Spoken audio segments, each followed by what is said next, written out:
नमस्कार, मैं जयदीप तहसीलदार आज आपके सामने ग्रहों के एक नए अध्ययन को पेश करने जा रहा हूँ। गोल योग, तारीख 12 फरवरी 2021, तिथि अमावस्या, समय मध्य रात्रि 12:36। आकाश गंगा में एक असाधारण ग्रहों की युति बनने जा रही है। इस घटनाक्रम को विस्तार में समझने के लिए पहले जानते हैं युति क्या है। वैदिक ज्योतिष के अनुसार ज्योतिष शास्त्र में 12 भाव है और इस भाव के स्वामी 7 ग्रह हैं। हर एक भाव में एक समय एक ही स्वामी वर्चस्व या स्थायित्व कायम कर सकता है। तो सोचिए, अगर कभी किसी एक भाव में एक से अधिक स्वामी रहने आ जाए तो क्या। हालांकि जब कभी एक से अधिक ग्रह एक भाव में रहने के लिए आते हैं तो इसे युति कहा जाता है। आज हम ऐसे संयोजन देखने जा रहे हैं जिसमें 7 ग्रह एक साथ एक ही भाव में अर्थात मकर राशि में युति करने वाले हैं। जब कभी ऐसा संयोजन बनता है और 5 से अधिक ग्रह एक ही भाव में अथवा एक ही राशि में युति करते हैं तो एक तरह की घबराहट और संभ्रम का माहौल बनता है और इस बात की भी संभावना है कि स्थान अर्थात स्पेस को लेके युद्ध जैसी परिस्थिति का निर्माण होता है। मकर राशि के स्वामी शनि पहले से ही मकर राशि में स्थित है।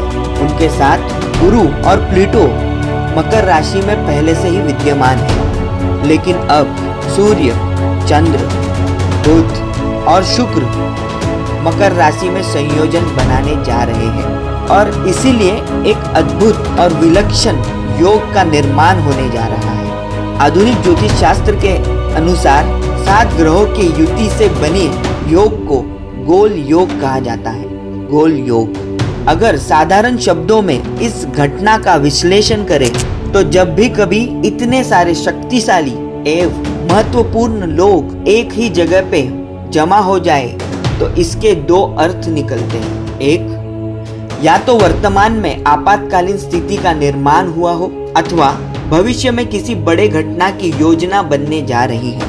सारावली ग्रंथ श्लोक के सिद्धांत के अनुसार जब कभी एक राशि में 5 या अधिक ग्रह एकत्रित होते हैं तो समाज में शोक तथा भय का वातावरण निर्मित होता है और बड़ी ताकत किसी गलत नेतृत्ववश निर्णय लेती है।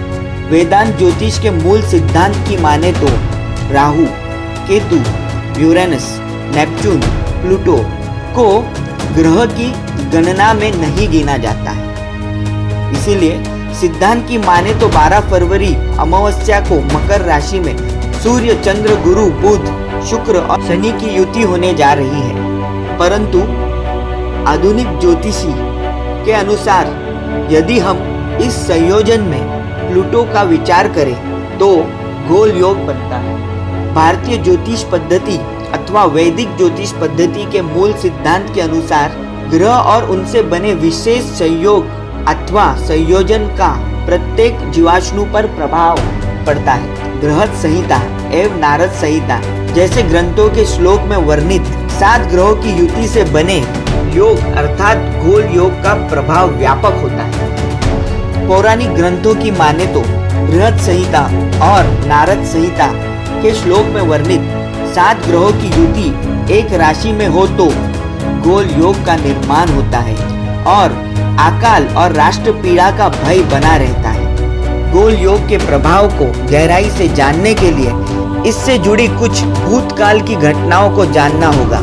साल 1962 4 फरवरी, आज से लगभग 59 साल पहले गोल योग का निर्माण हुआ था। जी हाँ, आज से 59 साल पहले मकर राशि में 4 फरवरी 1962 के दिन सूर्य, चंद्र, मंगल, बुध, गुरु, शुक्र, शनि और केतु की युति हुई थी। अगर हम जान ले कि साल 1962 को ग्रहों की इस युति के बाद क्या हुआ था तो हम कुछ हद तक यह भी समझ पाएंगे कि आगे मौजूदा युति के परिणामों की क्या संभावनाएं हैं। जब कभी साल 1962 की बात होती है तो हमारे जहन में भारत और चीन के युद्ध की बात आती है और अगर सरहदों की मौजूदा स्थिति को देखें तो युद्ध की परिस्थिति को नकारा नहीं जा सकता, किंतु साल 1962 में ग्रह की युति में मंगल सम्मिलित थे, जो इस बार की युति में नहीं है। यह प्रमुख आधार है कि युद्ध जैसी परिस्थिति का निर्माण हो सकता है, परंतु विध्वंसक संग्राम की गुंजाइश थोड़ी कम है। हालांकि शीत युद्ध को नकारा नहीं जा सकता। साल 1962 में क्यूबा में खोजे गए सोवियत मिसाइल ठिकानों ने एक संकट पैदा कर दिया था, जिसमें अमेरिका को सोवियत के साथ युद्ध के कगार पे लाकर खड़ा कर दिया था। इसी साल प्रौद्योगिक अर्थात ऑटोनोमस उद्योग, संचार, धार्मिक संस्थान और मनोरंजन के क्षेत्र में जबरदस्त क्रांति हुई थी। अब गोल योग के पिछली घटनाक्रम को देखें तो यह अनुमान लगाया जा सकता है कि आने वाले दिनों में अंतर्राष्ट्रीय सीमा पर तनाव जैसी परिस्थिति का निर्माण होगा। अकुशल श्रमिक अर्थात अनस्किल्ड लेबर वर्ग के लोगों की बेरोजगारी बढ़ेगी। कृषि उत्पादों की कीमतों में वृद्धि की संभावना महंगाई नियंत्रण से बाहर हो जाएगी। जल प्रदेश और वन प्रदेश पे प्राकृतिक विपदा के संभावनाएं। तो आइए अभी 12 राशियों पे इस युति का प्रभाव क्या हो सकता है, इसे जानते हैं। मेष, वृषभ और कन्या राशि के लिए यह समय अति शुभ होगा। वही कर्क, वृश्चिक और मीन राशि के लिए यह समय शुभ पर औसत होगा।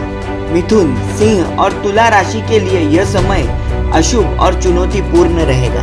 वही धनु, मकर और कुंभ राशि के लिए यह समय अति अशुभ रहने के आसार। अपने विश्वास को कायम रखें और धैर्य बनाए रखें। हालांकि इस चर्चा के बाद आप लोगों के जहन में एक सवाल होगा कि इस युति का प्रभाव कब तक रहेगा। प्रभाव के अवधि या परिणामों के असर कब तक रहेगा, ये जानने के लिए संहिता के सिद्धांत को समझते हैं। संहिता के सिद्धांत को समझना जरूरी है। संहिता के सिद्धांत के अनुसार बहुत सारे ग्रहों की युति किसी एक राशि में होती है, तब उस राशि का स्वामी जब तक उस राशि में स्थित हो तब तक उस युति का फल मिलता है। अर्थात मौजूदा युति मकर राशि में हुई है और मकर राशि के स्वामी शनि है।